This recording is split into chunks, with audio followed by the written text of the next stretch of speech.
Hello, my friends. Welcome back to the garden. Today, I am continuing with my dedication to self, and I'm going to go first today. Tomorrow, actually, is the official start of my spring container design season, and so today, I want to do, at the very bare minimum, the pot at my front door. So, I'm going to spin you around, and I'm going to show you what I am working with here, and I'm doing this for two reasons. Number one, I think it's important that I be realistic. And number two, I think it's important to show you what neglecting yourself looks like and how every time you come home, you got to look at this business. So here we go. So here she is in all her glory. Just a hot mess express. So literally, I threw a hoary in there. It's just like, this is not how I want to be greeted when I come home. So I am going to take you through a little bit of a mini design process to tell you my thinking and how I approach most of my containers. And we'll see what I come up with. So to come down a little bit further, I want to show you kind of the palette of what I'm working with. And I've divided these things into categories, right? So up top, we have Lacothway Scarletta, we have Senecio Angel Wings, we have a Heuchera called Obsidian, and I also threw in a little Autumn Fern back there. These are kind of my larger textural bits that are going to go into the arrangement. I'm still going to play around just to see what colors I like best, but this is what I'm starting with.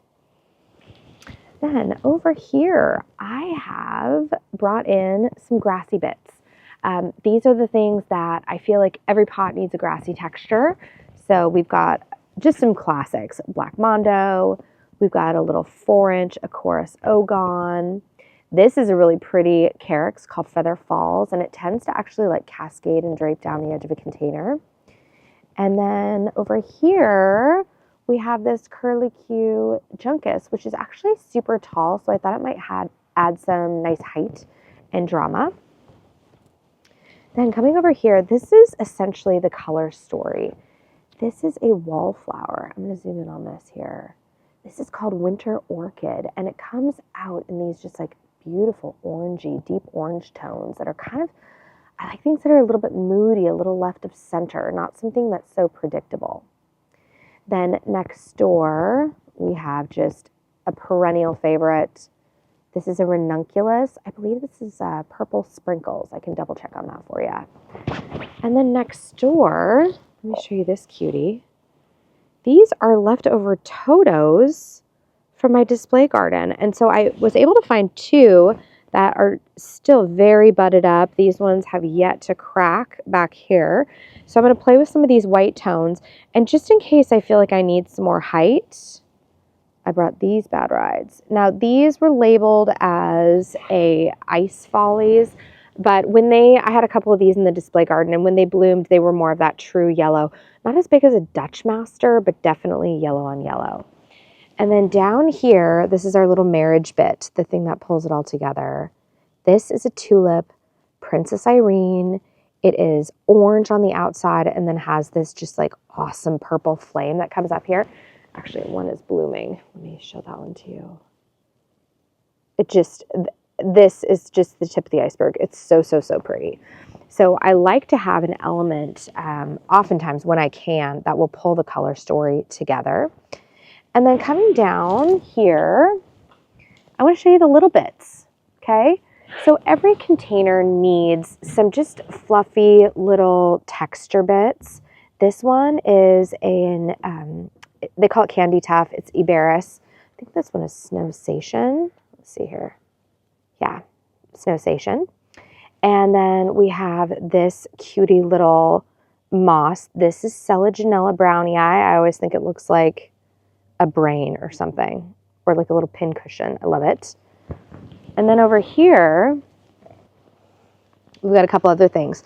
I like to have an icy blue texture in a lot of my pots. It just helps cool it down. And so this is an ivy called Glacier. So super sweet, has a little bit more of that white margin. We have some Sedum Angelina, which I think is always a lovely addition to any container. And I use this as a cascadey textural bit. And then last but not least, I pulled this one out of a pot. Look how cute this is. This is a Saxifraga, and I cannot remember the color. If I can remember, I'll pop it up here on the screen. But another little yummy bit, and I feel like this fresh whiteness with all of this intense, you can kind of see what I'm doing here. This is a super low growing bit, and then we have the white Toto that's going to be a little bit higher, and it kind of helps bookend this color story. So that is the color story that I'm going to work with today, and I'm going to start throwing things in the pot, playing with different combinations, and we will see how it goes.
Okay, I like where we have arrived.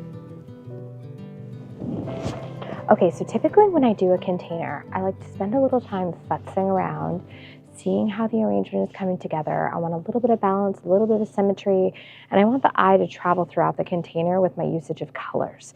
So you saw me kind of go back and forth. I didn't want purple on purple, I didn't want orange on orange, I didn't want white on white. I want everything to kind of form a little bit of a relationship. So now that I have it in, I'm gonna start getting going here. Now, as I'm going through here, one thing that I will often do, which I think is just honestly good practice, and even after as many containers as I do, I will start in the middle and then work my way outward. The other thing that you'll see that I do is I'm kind of getting a little rough on these plants. I'm not into babysitting. I'm not into going so easy on my plants that they can't handle the toughness of this outdoor condition. So I'm going to go ahead and just like rip off some of the bottom of the roots. I'm going to smush them down in there.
Okay, my friends, hopefully you can hear me over the lawn crew next door, but here she is.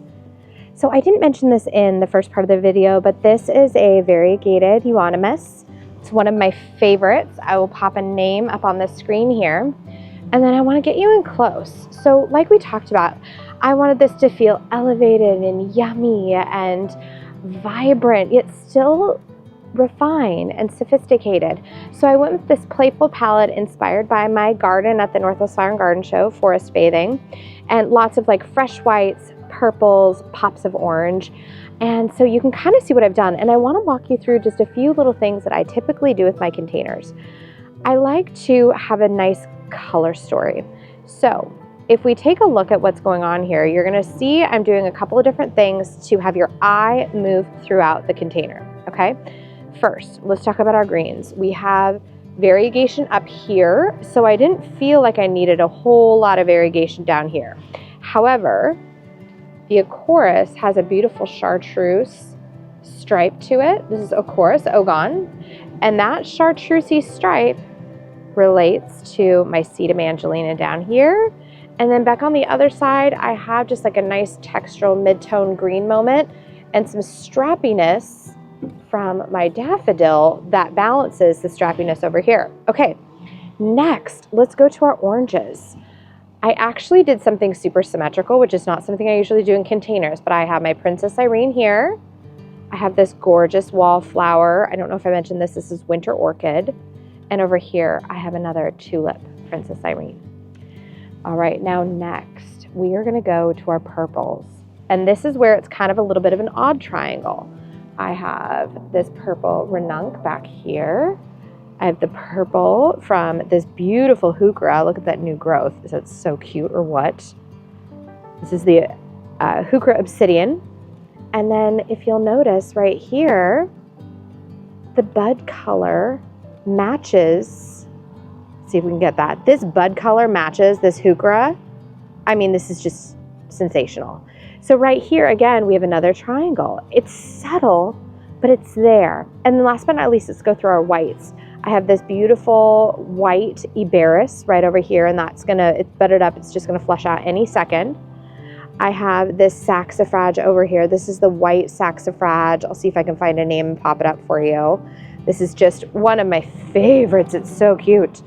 And then up here, we have that beautiful Toto, which is just, it comes out with like a creamy yellow. And what's so funny is the newer blooms almost blend in with this Euonymus, but they'll freshen up and they'll become more of that bright pop. So here she is, you guys, going first. First container of the season at my front door. Oh, and I almost forgot. Lest you think I am some tidy little monster out here in the garden, that would be a hard pass. That would be a no. I make a giant mess every time. Oh, I almost forgot. I like to do little surprises. So I put a little Selaginella brownii tucked back in here, and I'm hoping it's gonna cascade down the edge of this container and just be like gorgeous contrast. So there you have it.